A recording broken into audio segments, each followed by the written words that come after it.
আমরা এই সদ্ভাবনা যাত্রার পেছনে কি যুক্তি আছে সেটাই আপনাদের জানাতে এসেছি। এ পর্যন্ত পশ্চিমবঙ্গ তথা ভারতবর্ষে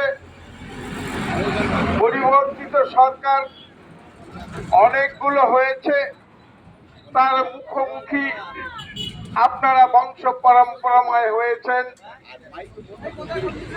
আজ আমরা যে সদ্ভাবনা যাত্রায় পরিক্রমা শুরু করেছি, এই পরিক্রমা করেছিলেন বাবা সাহেব আম্বেদকর।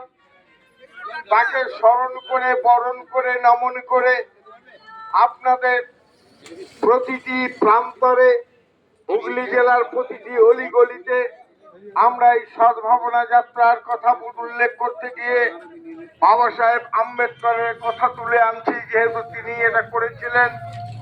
মানুষের কল্যাণ হোক, সর্বজন হিতায় সর্বজন সুখায়, এই নীতিকে শিরোধার্য করে বাবা সাহেব সেদিন সদ্ভাবনা যাত্রা করেছিলেন। আজকে তারই পথ অনুসরণ করে আমরা এই সদ্ভাবনা যাত্রা শুরু করেছি। গত বছর আমরা করেছিলাম এবং আগামী বছর আপনাদের কাছে এই সদ্ভাবনা যাত্রায় বেরোবো। বাবা সাহেব কি দিয়ে গেলেন, ডক্টর ভীমরাও রামজি আম্বেদকর, ভারত রত্ন বাবা সাহেব, তিনি আপামর মানুষের জন্য কি করে গেলেন, এটা আপনাদের কাছে একটা প্রশ্ন। কারণ বর্তমান রাজ্যে যে বঙ্গেশ্বরীর শাসন ক্ষমতার মধ্যে আমরা পরিচালিত হচ্ছি, সে শাসন ক্ষমতার সম্বন্ধে আপনারা জ্ঞাত আছেন। চারিদিকে এক চুরির মহোৎসব চলছে, যে মহোৎসবের চুনোপুটি থেকে শুরু করে রাঘব বোয়াল পর্যন্ত দেশ বিদেশে তাদের শিকড় চালিয়ে দিয়েছে।